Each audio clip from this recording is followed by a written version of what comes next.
October, the day of Yom Kippur, the phone rang at the home of Israel's military chief. General David Elazar. Elazar had been made Israeli chief of staff after a long military career and a host of victories. The call from Israeli military intelligence informed him that both Egypt and Syria would launch an attack in hours. Elazar's immediate thought was to send his air force to hit the Arabs before they had a chance to strike. But that decision could only be taken in the halls of power by Israel's politicians. And ultimately, that meant one person, Israel's Prime Minister, Golda Meir. This 75-year-old was seen as the Iron Lady of Israeli politics. But she said no to airstrikes. She argued that if Israel was to win international support after the Six-Day War, it had to be seen not as the aggressor, but the victim. Elazar was appalled at his leader's reaction. He was only given permission to mobilize a fraction of the reservists he needed, and yet, within a few hours, his country would face invasion on two fronts. Egypt and Syria were poised to launch their attack.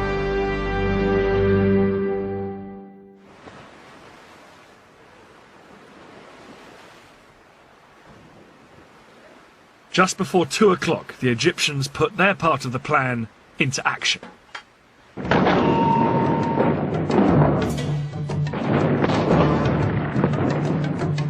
Their assault across the canal on the forts of the Bar Lev line was such a momentous event in Egyptian history, it was later restaged for the cameras.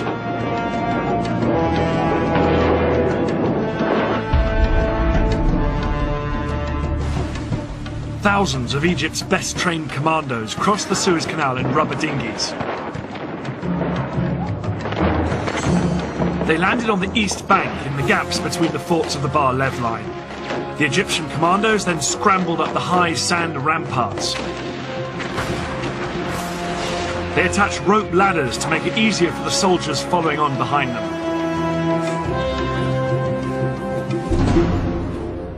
Behind this first wave were 100,000 Egyptian infantry and more than 1,000 tanks waiting to cross the canal. But the biggest obstacle to them were the giant sand ramparts on the Israeli side. These were as much as 60 feet in height.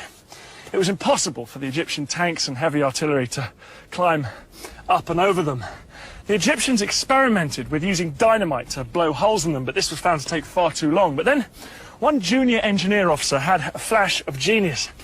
He suggested using high-pressure hoses to blast the ramparts with water from the canal.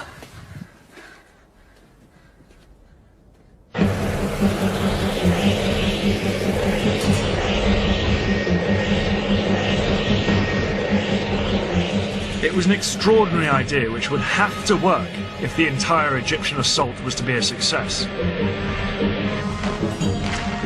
4 hours into the attack, and with fighting raging around them, the Egyptian engineers finally broke through the ramparts, and the first tanks started to pour through. I never believed I would see the day when I was in Sinai. But this was actually Sinai. I looked back at the West Bank, and all the green on the other side, and to the east, all I could see is desert. It was good feeling. The eastern bank of the canal now became a battlefield. The Israelis manning the forts sprayed machine gun fire at their Egyptian attackers to try and stem the tide.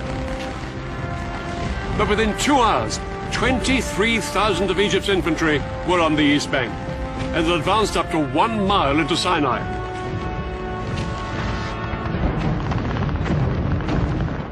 The fort was surrounded by Egyptian forces and was under constant fire.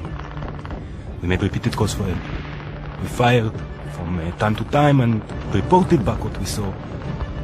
But mainly, we tried to keep up our morale. But the Israelis were sure that their air force would come to the rescue. The first Israeli jets were sent in at 4 p.m., flying low over the desert. But as they approached the canal, they found themselves under attack from the ground. The Egyptian SAM missiles and anti-aircraft guns caused havoc. As Israeli planes were shot down that afternoon, it soon became clear that Egypt's elaborate air defense umbrella was working.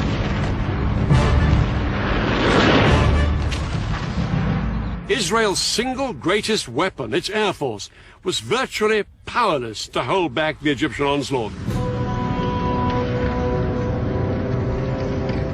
The most immediate hope for the Israelis surrounded in the forts were Israeli tanks stationed just a few miles away.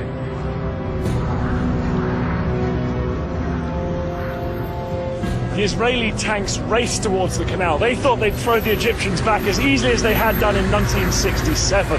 But as they got closer, they found themselves coming under attack from a weapon they'd never faced before. The Saga missile. This Soviet-made weapon was specifically designed to punch through the thick metal armor of tanks. Yet it was small enough to be carried onto the battlefield in a backpack.